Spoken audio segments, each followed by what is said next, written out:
the OCLC Research Library Partnership, which both underwrites and inspires our work. Attendees of this webinar are from the OCLC RLP. Thank you for your continued support and input into our work. Both of these are crucial to our success. And now I'll turn things over to my colleague, Chayla Weber, who will kick things off for us.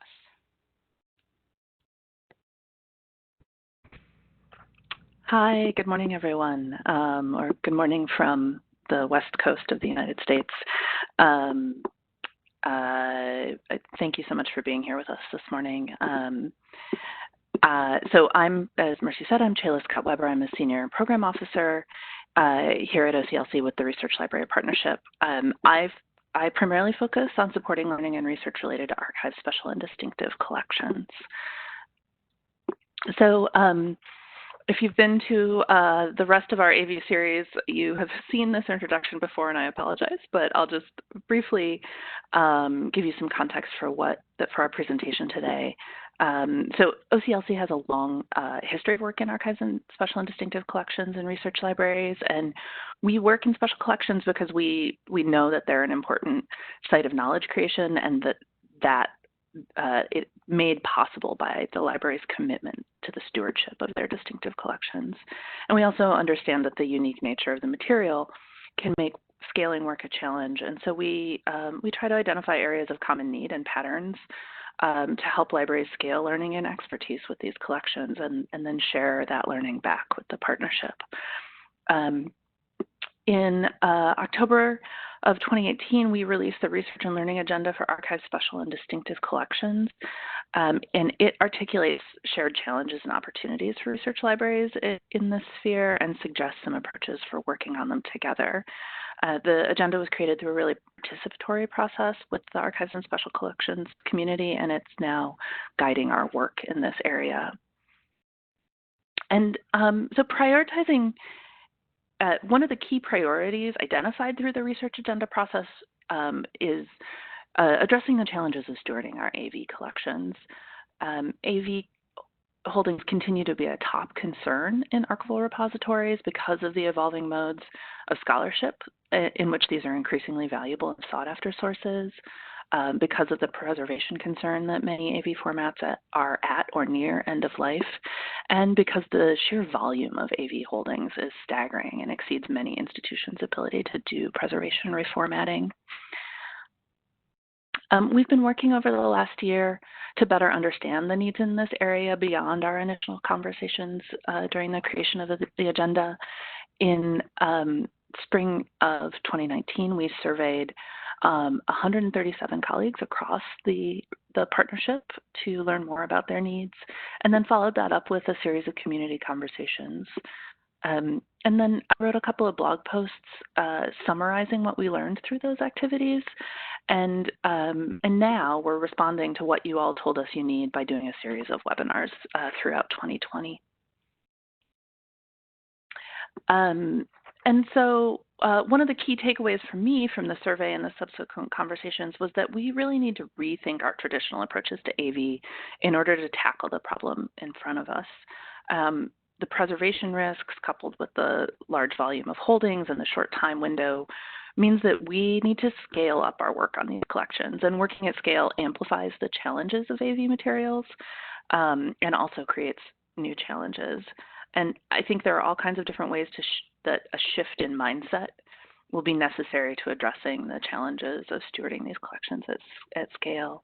So for our AV webinar series, we're asking partners from RLP institutions who are working at scale and addressing different aspects of their work with AV to share their experience and the ways that has challenged and shifted their mindset and ways of working. I was really excited that Allison and Kira agreed to talk to us today about their work, their colleagues at the Smithsonian, and for a couple of reasons. One, because this was a really large-scale project. So when we're talking about scale, I don't know if you get a whole lot bigger than a pan-institutional survey across Smithsonians. And it really also is people are also very interested not only in the work of working on these collections, but advocating for these collections. And so I was excited to hear about the kind of multi-year investment they've made in AV work, the survey they did, and then how that they are turning that into an advocacy tool. So without further ado, I'll turn it over to them.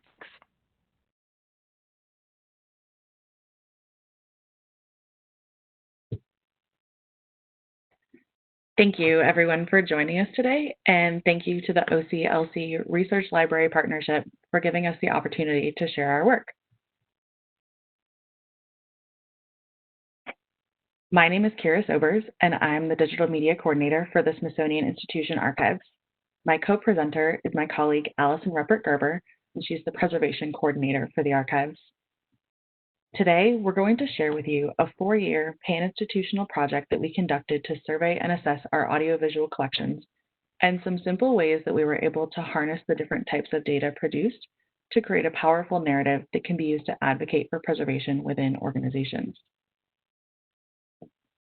With 19 different museums and research centers, it can be difficult to accurately convey the need for staffing, facilities, and digital infrastructure to care for the Smithsonian's audiovisual collections. Each unique unit has a different mission, collections priorities, funding allotments, and preservation workflows.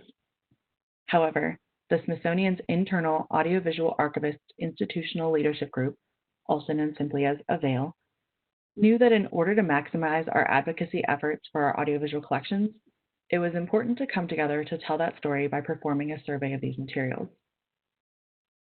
So from 2015 to 2019, the Smithsonian Institution Archives oversaw efforts to gather important quantitative and qualitative data to assess our greatest strengths and needs in audiovisual preservation across the Smithsonian. AVAIL worked to first develop a survey, and then a subsequent readiness assessment was designed by SIA to answer some of our most important pan-institutional questions. The majority of the audiovisual collections at the Smithsonian are held by our archival units. For many of these archives, the collections are considered to be mixed media collections, and generating awareness specifically for audiovisual materials within those can be challenging. Many of these collections are tucked into boxes with paper-based and photographic materials. They may or may not be item-level catalogs, and even if they are cataloged, the information about format, duration, content, etc. may not exist or be accurate. Then there is the issue of generations of content. How many copies exist within the collections, and which copy is the best? Do we have the playback equipment and digitization infrastructure to create preservation-level files to preserve the content found in these collections? Do we even have the staffing capability to care for these collections properly? Are our collections in optimal storage conditions for their specific audiovisual formats? With so many questions to answer, we knew we wanted to tailor a comprehensive assessment to our needs, and here are a few of the things we knew right off the bat we would need. First, and most importantly, we needed to identify our key stakeholders, and specifically, each participating unit's point of contact. These points of contact would provide physical and intellectual access to their collections and provide feedback on important questions. They would be the ones to know the most about these individual collections. In total, we had 8 archival units participate in the initial survey and eventually added an additional 3 units for the second phase assessment. These units contain the majority of audiovisual collections at the institution. Next, we needed to develop the survey methodology. How exactly did we want to capture the data about our collections? Previous surveys had been conducted at the Smithsonian before with varying rates of success, and we had to decide if we wanted to follow that same structure or if we wanted to plan something more user-friendly and easily modifiable. Microsoft Access databases had mostly been used before, and we weren't too keen on using that. Lastly, we received funding to support the hiring of one contractor for 1 year to conduct the survey, and then funding for a team for 18 months for the subsequent readiness assessment. It was important that we hire contractors to complete the work because these projects would have never seen completion if we relied on SI staff to complete the data gathering. Staff simply don't have the time or the bandwidth on top of required duties to perform this work. And as an added bonus, hiring a contractor to perform the work allows for a more honest, unbiased assessment, and this typically means that things are more well received because someone outside of the institution has told us, hey, you're not doing so well here. For the first phase of the project, Avail came up with a 4-component survey: inventory, condition assessment, multiple choice questionnaire, and narrative interview with staff. Each piece of the survey provided us with different types of information. Although the data from each component was captured in different ways, each format gave us the ability to have full control over everything we gathered. The inventory was performed using multiple Excel spreadsheets. The multiple choice questionnaire was distributed via Google Forms to our unit points of contact, which then aggregated into a spreadsheet, and the narrative interview was captured in a Word document. The first component was the inventory. With 24 defined fields, the inventory provided us with information regarding formats, locations, content description, base substrates, estimated length, and visible media condition, just to name a few. The formats field was defined based on PB Core controlled vocabulary with just slight modifications. Our contractor, Kelly Hicks, captured all this information in a Microsoft Excel spreadsheet. This gave us the most control over the data. We could sort, filter, and modify as needed to build our preservation needs narrative. One of the ways we were able to cut down on some of the physical shelf reads was to pre-populate the spreadsheet, as much as was possible, with information from each unit's collection management system. For SAA, we were also able to use our finding aids to add asset information into the spreadsheet if the number of AV items had been listed. Due to the sheer size of our collections and the unique way units catalog their materials, the inventory was conducted at a group level. This means that each format type within a collection was given a line in the spreadsheet. So if a collection contained both quarter-inch audio tapes and compact audio cassettes, 2 lines would be recorded with the corresponding item counts. The box range where these collections were housed was then recorded in the box field. We went with this approach because there really was no way we would have been able to capture item-level information in a reasonable time frame. We also captured information about the collection condition on a scale of 1 to 5. Again, this was documented at the group level. Using 1 as a baseline, the number was increased by 1 for any sign of deterioration or damage within a grouping. Some of the condition factors we looked for were significant dirt or grime, vinegar odor, popped strands, stepping, or poor wines. Additionally, AD strips were used to test a handful of acetate collections, and about 200 strips were placed within groupings for each participating unit. Every strip level increased the visible condition scale by 1. Mold and a 3 on the AD strip resulted in an automatic rating of 5, the worst rating possible. The next component was the multiple choice questionnaire, whose purpose was to provide a clearer understanding of the unit's general areas of strength and weakness in audiovisual collections care. It also indicated areas where deeper investigation and more data gathering might benefit the institution. By using Google Forms, we had the ability to automatically generate graphs and charts based on the responses. The questionnaire contained 10 different sections, and all the questions were developed by Avail over a period of several months before the contractor started. Many of the predetermined responses were ranges, either percentages or counts, which made it easier for units to respond with some accuracy. We weren't asking for exact, which could be challenging. We just needed a general idea of where units stood. The last component was the narrative staff interview. This in-person interview was conducted by our contractor and often on the first day of the inventory within a unit. The inventory served several purposes. First, it oriented our contractor within the unit's history, collections, and storage spaces. It also tended to lead organically to wider conversations about the methodology being used for the inventory. At the end of the survey, each unit was given a report that contained a summary of their survey and condition assessment results, as well as any methodology used that was specific to that unit, and any unit-specific recommendations for the future. Each unit was also provided a copy of their inventory and condition list spreadsheet, their multiple choice answers, and their interview answers. Once the survey wrapped up, we had some great foundational data regarding collection format counts, but it had us questioning how prepared we were for long-term preservation of these audiovisual collections.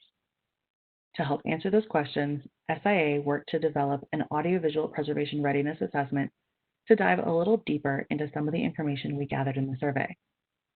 We wanted to first develop a system to prioritize the collections within each unit, taking into account format degradation and content value. Next, we wanted to include a comprehensive evaluation of our current digitization workflows, staffing infrastructure, and costs of preservation. This would really give us a good sense of where we stand currently and what it would take to move forward with a more robust audiovisual preservation plan. And lastly, we wanted to determine what the risk of collections loss would be under current practices and given two preservation scenarios. Based on all of these needs, the Audiovisual Preservation Readiness Assessment, or AVPRA, was developed as a three-component assessment. First, we would continue the collections survey to include 3 additional units who showed interest in being part of the project. The survey would follow all the same methodologies from the 2016 survey and would also allow for the original 8 units to provide collection additions to add to the 2018 survey data. This would give us the ability to calculate a rate of increase in collections, an important data point for future planning. Component 2 would be the prioritization of collections. Utilizing the survey inventory spreadsheets, we wanted to develop a modifiable, easy-to-use system to identify collections deemed high priority. And lastly, component 3 would assess the institution's overall readiness to undertake audiovisual preservation, determine our risk of collections loss, and provide 2 preservation scenarios.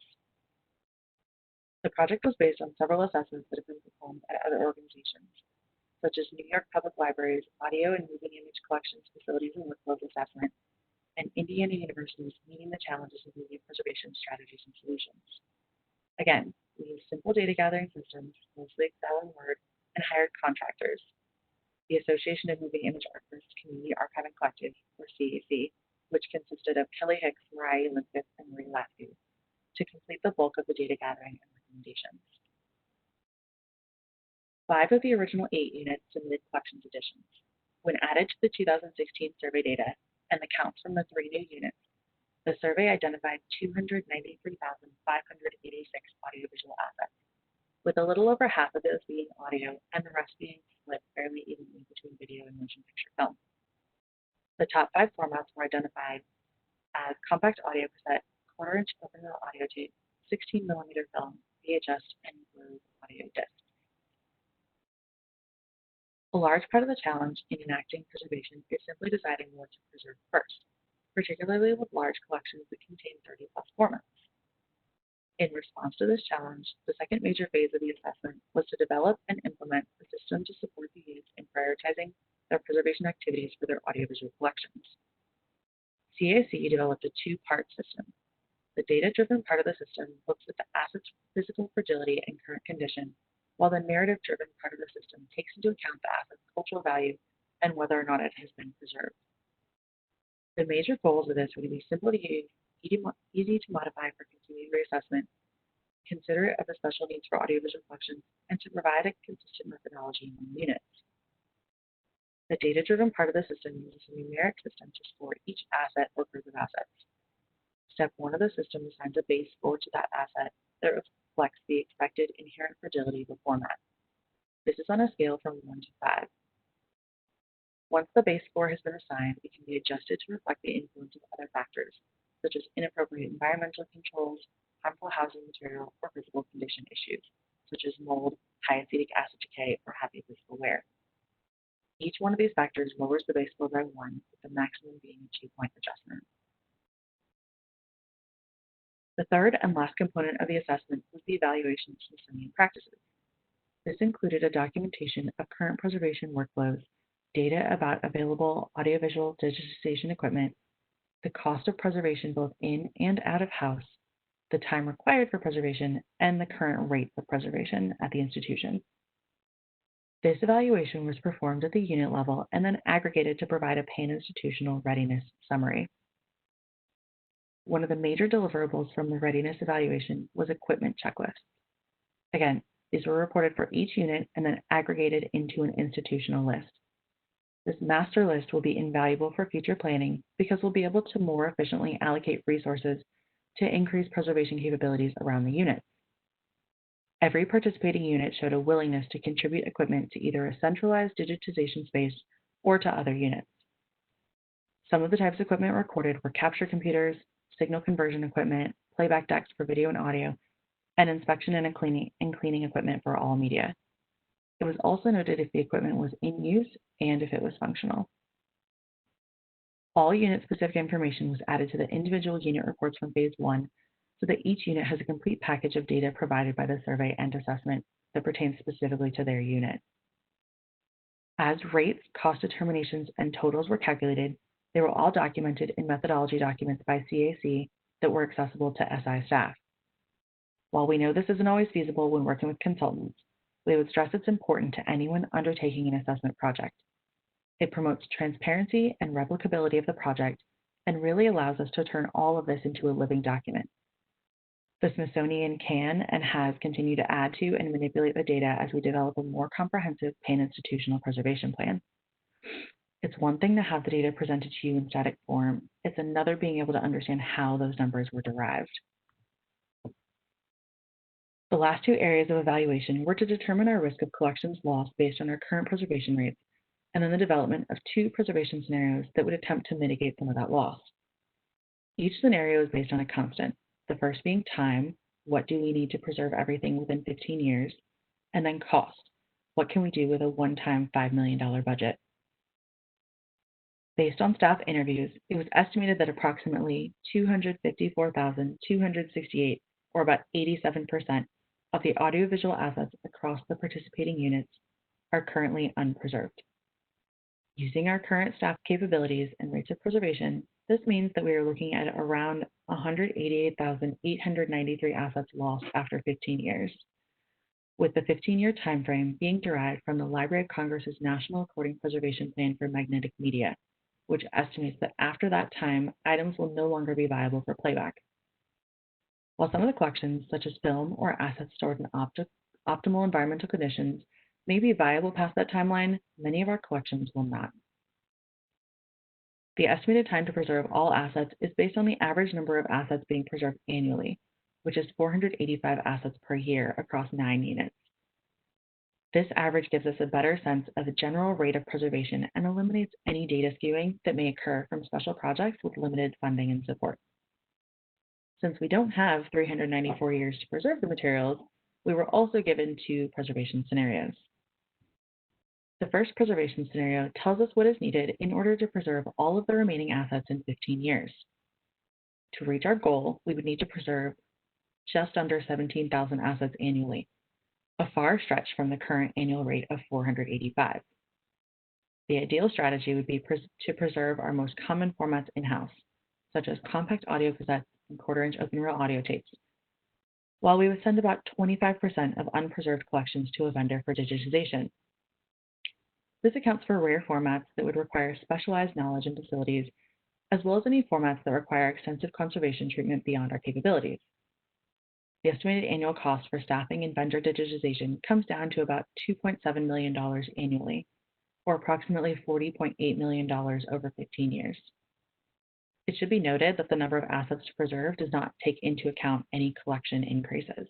It's simply based on what was gathered from the survey. Scenario 2 is based on a $5 million one-time budget. This scenario does not take into account the preservation work already happening at the units. It simply looks at what we can do with $5 million. Therefore, the estimated number of assets that we can preserve with that budget is 32,783, leaving us with a little over 221,000 assets lost. The time to preserve is left up to the individual units or the institution, since we would be able to spend the funds at any rate we see fit. The report recommended the proactive preservation rate of 16,957 assets per year based on the previous scenario. Since under this scenario the funding would be limited, it was recommended that the highest priority collections, as identified by the collections prioritization of the component of the assessment, would be preserved first. And those numbers are pretty daunting, aren't they? So I'm going to turn it over to Allison to talk about how we get people at the institution to begin to provide support for audiovisual preservation.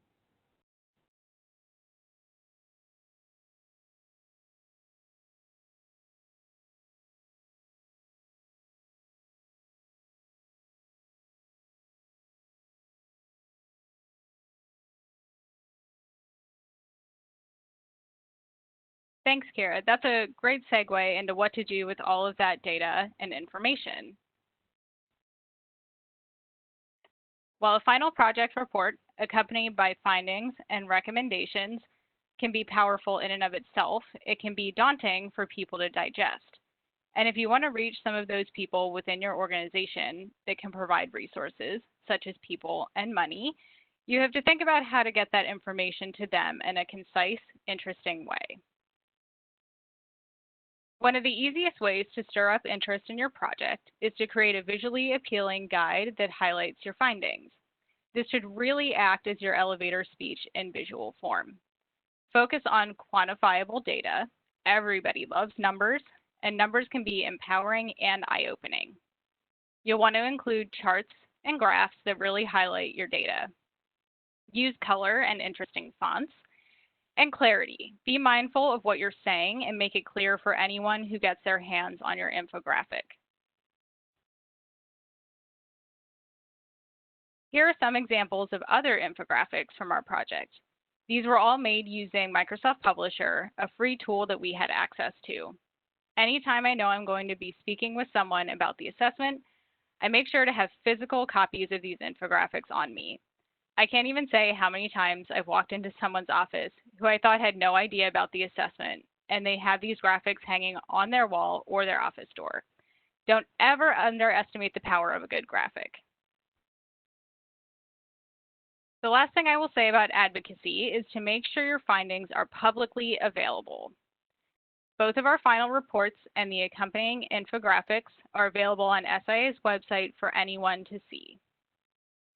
This prevents me from having to frequently email the report to interested parties. I can just point to the link. It also allows anyone outside the Smithsonian to look at what we did and replicate that methodology for themselves if they want to. Both the survey and assessment have been incredibly successful at the Smithsonian at raising awareness and concern for our audiovisual collections. So now I want to shift gears a bit and talk about some of the exciting things happening around the Smithsonian in response to these projects. Since the completion of the survey and subsequent readiness assessment, several new initiatives have been undertaken at the Smithsonian, largely as a result of the data that was gathered. Some of these focus on increasing individual unit capabilities through increased funding and staff, but some are taking a look at the bigger picture to see how we can come together at an institutional level to maximize our resources and increase our digitization throughput. At a unit level, we were able to push forward several preservation-related activities through AVAIL, our SI Audiovisual Resource Group, who also developed and provided support for this survey and assessment. One of the primary challenges identified by stakeholders during the assessment was general lack of funding and the amount of time required to write grants in order to secure funding for audiovisual preservation. To alleviate some of that burden and encourage preservation activities, the National Collections Program, a Smithsonian unit dedicated to improving the overall stewardship and management of Smithsonian collections by providing central leadership, asked AVAIL to submit a budget request for fiscal year 2020.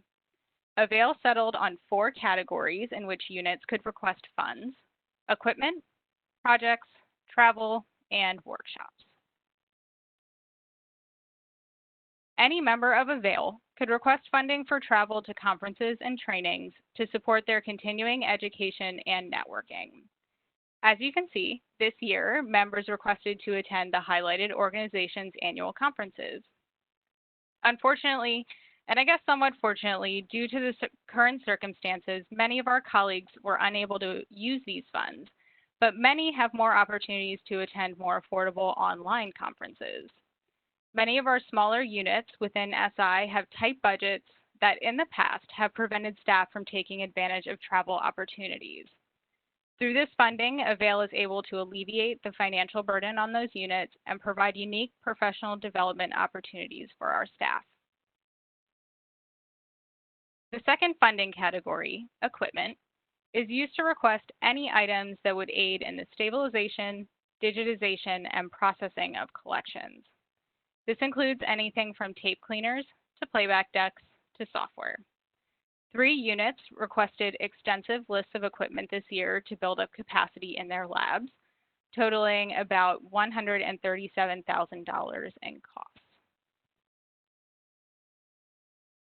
Along with supporting professional development through conferences, Avail also wanted to provide on-site opportunities for SI staff through biannual and free workshops.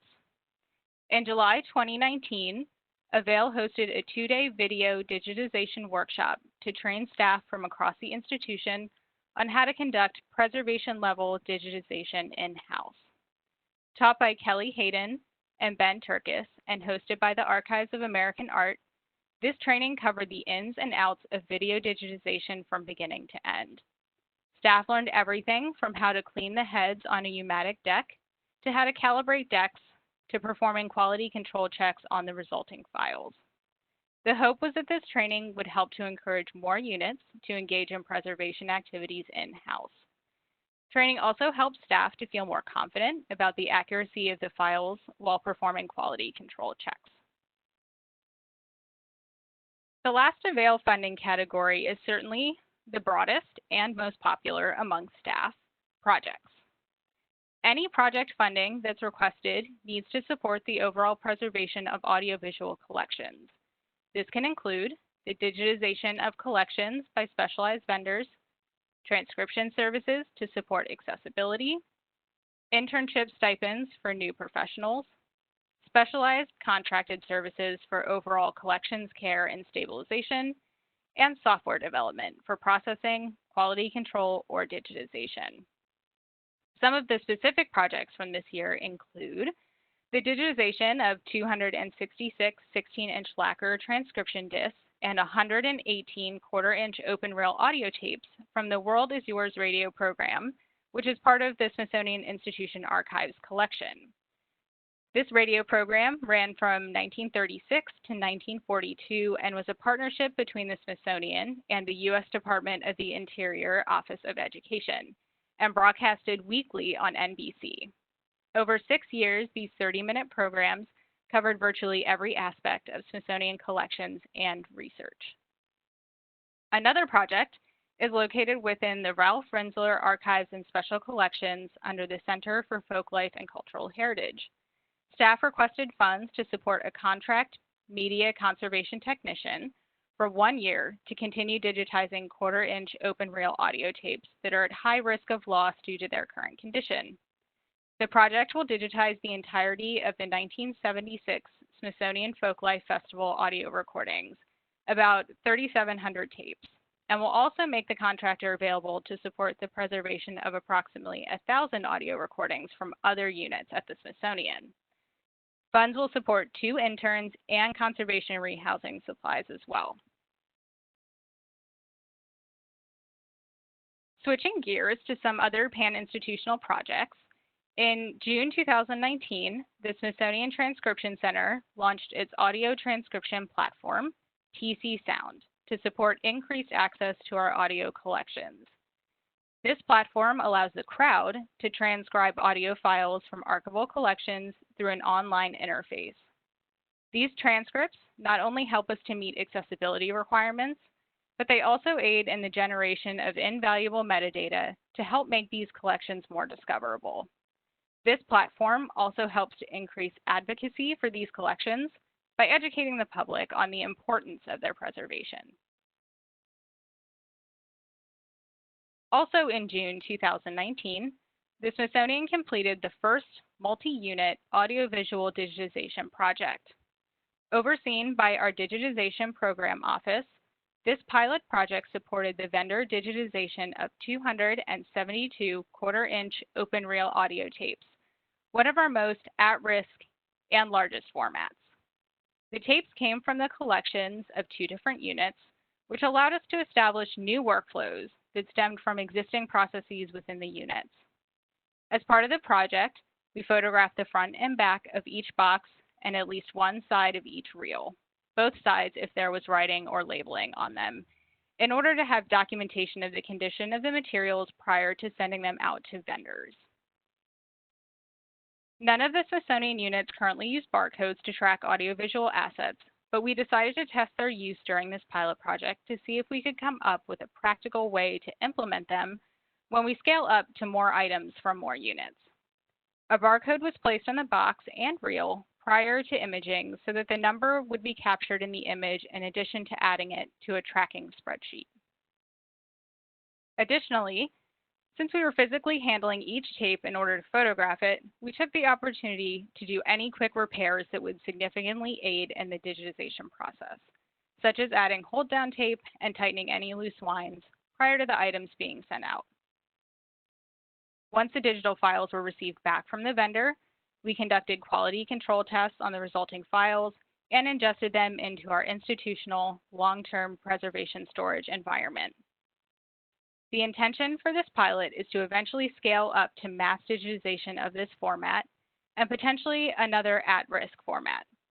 Since this was the first audiovisual collection project for DPO, it also helped to inform them about the ways in which preservation of audiovisual materials is definitely different from the preservation of still images. One of the most exciting things to come out of the survey and assessment is the Smithsonian's Audiovisual Media Preservation Initiative. This initiative is still in the very early stages, but it will be a partnership between the Smithsonian Institution Archives and the National Collections Program to provide programming support for staff and infrastructure to support pan-institutional audiovisual preservation. This initiative will be supported by 7 new full-time positions, along with a task force and advisory committee comprised of SI staff. Like I said, the proposed AVMPI team consists of 7 positions, with the first hire being the initiative coordinator. We're planning to bring this person on in the near future to give them approximately 6 months of lead time before the rest of the team starts. This will allow them to get fully onboarded and become familiar with our collections and their needs. Their primary responsibilities will be managing the initiative and the team, setting goals, developing project plans, and liaising with stakeholders around the Smithsonian. The 2 media conservation specialists will focus on the physical preparation and descriptive cataloging of each media asset that is preserved through the initiative. We'll have 2 engineers, one for audio and one for video, that will be responsible for the digital transfer, quality control, and DAM's ingestion of each digital file. In order to support accessibility and educational goals, there will be 2 additional positions, a rights and reproduction specialist and a curator. Copyright issues can be a huge hindrance in providing access to audiovisual materials, and we wanted to dedicate a full-time position to researching and securing copyright if possible. The content specialist or curator will focus on developing new educational content for the collections that are preserved under the initiative. They'll work both independently and in tandem with unit staff to create engaging stories and highlight them on existing and new access platforms. The initiative has 5 overarching goals. The first is to develop a centralized facility that would support temporary storage, conservation treatment, and stabilization, and digitization activities. Secondly, collections from each unit that participated in AVPRA need to be prioritized and a preservation plan developed. Luckily, we already have a methodology for doing so. We just need to reevaluate high priority collections and assess new collections that weren't a part of the assessment. Next, it's critical that standardized workflows are developed to support both physical and virtual activities. Each unit has their own workflows, and to maximize our efficiency in a large-scale digitization program, it's important to bring those together. The initiative will also work with our Office of the Chief Information Officer, OCIO, to increase our digital infrastructure in order to support the creation and processing of such large files.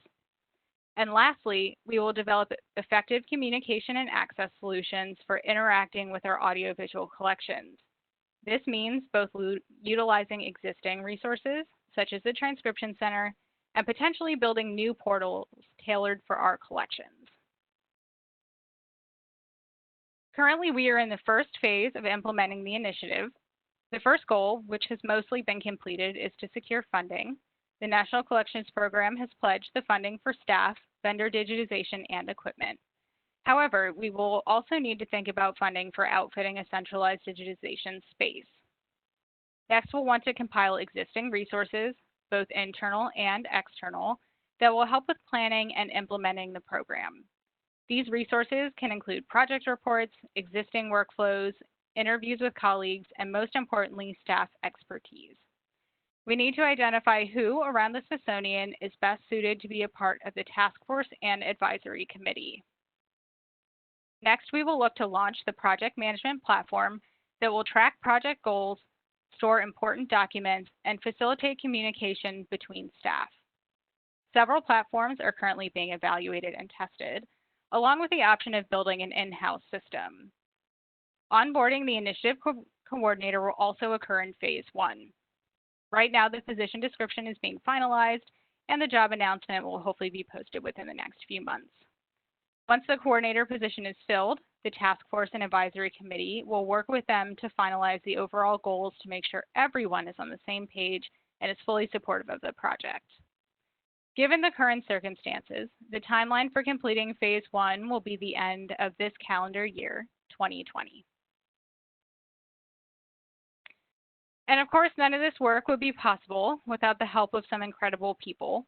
We would like to thank the National Collections Program for providing funding for these projects, and Kelly Hicks, Marie Lascu, and Mariah Yolinskis of EMEA's Community Archiving Collective for conducting the assessment and providing us with the great data to tell our story.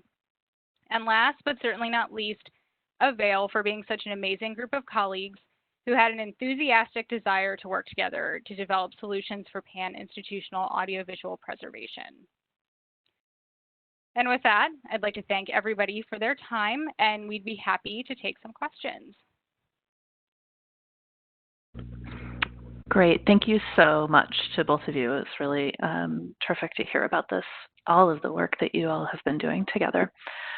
We've had a couple of questions come in through chat, and I'll ask those in a minute, and encourage others to go ahead and put questions into the chat panel. Make sure it's set to send to all participants so that everybody can see the questions. And we will, and I'll be moderating the Q&A as they come in. So we'll start with a question from Ben Blake at University of Maryland. He asks, could you talk more about the process of hiring the one-year contract person who did the survey? Was it an open job posting, hiring a firm? Kind of how did that? Can you talk a little bit about that process? So for the survey, we actually got funding through the National Collections Program for the position. We developed a statement of work and a request for quote and put that out to a couple of different well-known portals and social media platforms to attract candidates for that. And then we ended up hiring Kelly Hicks, who's an audiovisual archivist, for the position. Yeah, there were a number of people who had applied, and it was sort of a mix between individuals and firms that were submitting specific individuals, and we went with her based on her resume. So it was kind of a combination. I think we evaluated individual people and firms, but I think we ultimately went with an individual person because she was incredibly qualified. But also we knew we wanted some flexibility with the survey, and we didn't necessarily want to prescribe to an existing system that a firm would already have in place. And so I think that was one of the hesitations with using a firm, was that we might not have as much flexibility as we would want.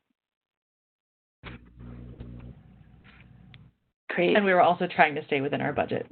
Of course. I'm going to insert a question of my own here, since it's also about the process of the survey process and the hiring of a contractor. I think a lot of folks realize when they do a survey of their collections, whether it's AV or others, that there's a lot of kind of institutional knowledge that's generated by the survey, and when it's a contractor or a person on a term position, that that knowledge can walk out the door with them. Can you talk a little bit about, like, it sounds like you've thought carefully about how to document and what to document, but did you think can you talk a little bit more about how you thought about designing the project, knowing that you were going to hire a contractor to do that work? I think, and I talked about it in the presentation, I think that one of the biggest things was using platforms that we were going to have access to. So all of the data that was gathered was in a form that we were going to be able to back up and have in hand even when the contractor was done with the project. And I think that that is one of the most important things as you're surveying, to actually know how things are being gathered and what the thinking behind them were.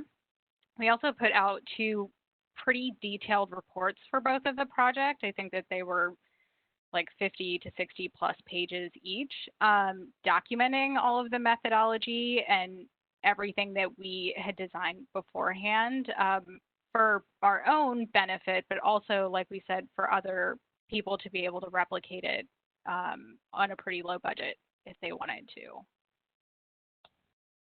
Well, and as far as preserving some of that knowledge that the contractor was getting, we, especially with the survey, all of the interview questions, the contractor documented pretty much verbatim the conversations that she was having with staff in answer to those questions.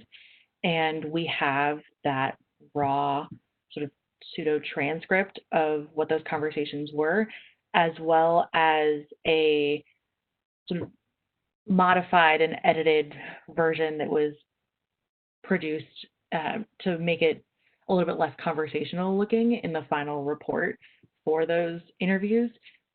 But for both the survey and assessment, the contractors, every single thing that they documented, any single thing that they wrote down or that they heard about or information that they got from the different units, from staff of the different units, not only did they document it in ways that we could access it, but they also provided us with every single document that was produced, like any record of any conversations and stuff that were had in relation to any of the interviews, or any of the methodology questions and stuff. So we were able to get that knowledge and have it stay with the institution, which I think was another benefit of us going with an individual rather than a firm, because I feel like with a firm that might not have been the case. You wouldn't have had kind of that transparency there of being able to get pretty much every single thing that that the contractors had access to and that they produced. I will say we also insisted that the contractor work within online platforms that were supported by the Smithsonian. So for the first project, we used Google Drive. So everything that they were working on was in there and we had access to it. And then for the assessment, we used OneDrive because we had switched to Office 365. And so once the contractors were done, I was actually given control of their accounts in OneDrive. So really anything that they had put in there, we had copies of. Now, of course, not all of it was usable, but we got it after the project was done. Great, thank you. So the next question is from Lexi at Penn State, and she asks, are you converting materials regardless of rights or accessibility of use copy concerns to prioritize your preservation?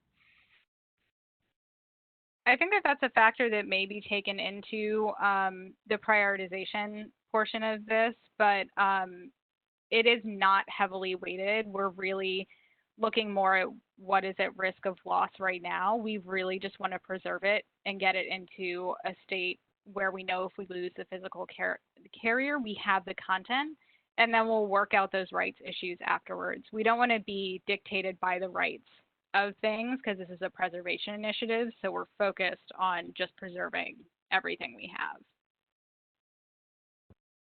Okay.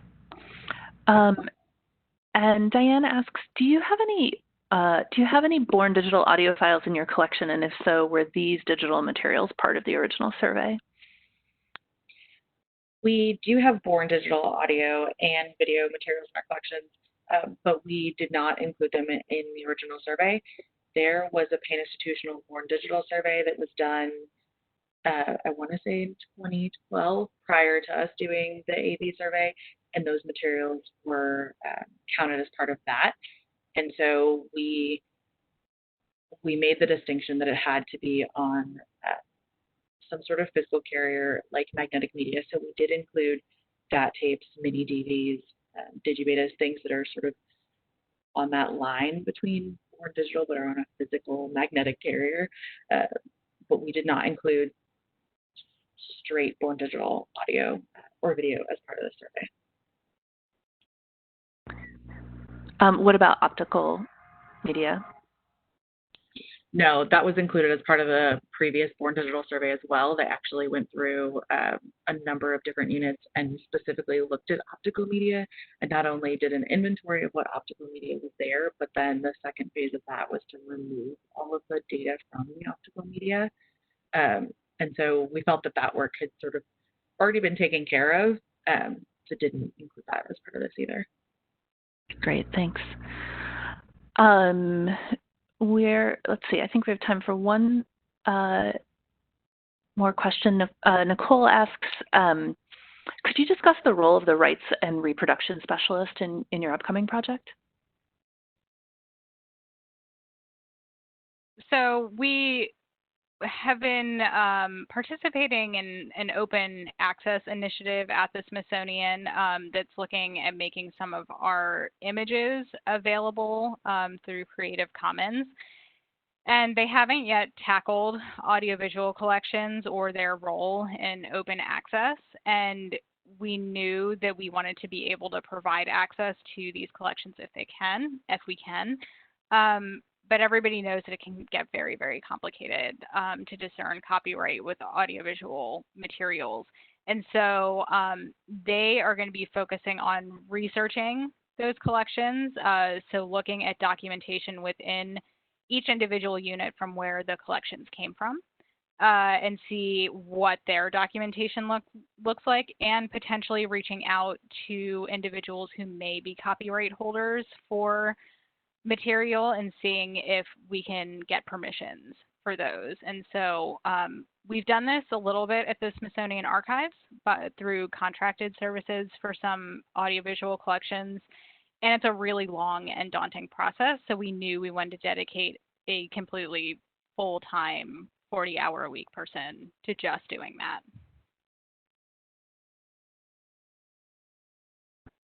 Smart. Okay, and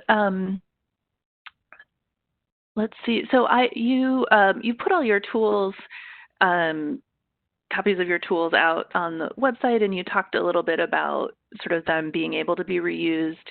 I was wondering if you could comment on if you know that some of the tools have been adapted or reused by other organizations or in different contexts, and sort of what how you think, especially smaller institutions or individual institutions, might be able to reuse them? So I have a couple of examples. It's really funny. In the last few weeks, a couple of groups actually within the Smithsonian have started using some of our survey materials and methodologies. They're planning on surveying different types of materials. So one is glass deterioration. So they're doing a survey of glass objects in our collections. And then another project was surveying emergency carts around the institution. They're looking at our final report and using a lot of the structure of the final report to put theirs out. And that's been really satisfying for me to see that what we did seems to make sense, and other people think it's effective and like the way it was done, and so they're replicating it themselves. Yeah, I think it's fairly easy for folks, if they look through our reports, to see, what vocabulary we used, what sort of fields we used in our Excel sheet. You can modify those as you might need, but everything is very replicable. And I encourage people to do so because the data that you gather can be incredibly powerful in moving some initiatives forward. And the prioritization methodology that was used, CAC developed that specifically for this project, and they have since used that for other community archiving collective projects that they've been doing at other institutions and other smaller museums and archives. Awesome. Thank you. Thank you again for sharing those tools with the community and for sharing your work with us today. We're just about at the top of the hour, and I don't see any new questions, so I think we'll go ahead and wrap things up. Thank you. Thank you, Chayla. Thank you for facilitating a really nice discussion there. And of course, thank you very much, Kira and Allison, for making time to join us today and being so generous with your insights and your experiences and the resources as well. So we encourage folks to be using those, and I think also maybe getting back to Kira and Allison and letting them know how they're being used, because that's always, again, helpful to know and hear about those different applications. So again, to all of our attendees, we thank you for joining us today. We are wishing you well, and we appreciate your attendance and participation during this time. We will be posting a recording of this webinar online, and we'll notify you by email when that's available. So that'll be available for sharing or re-listening. And this concludes today's webinar. Thank you very much. Bye.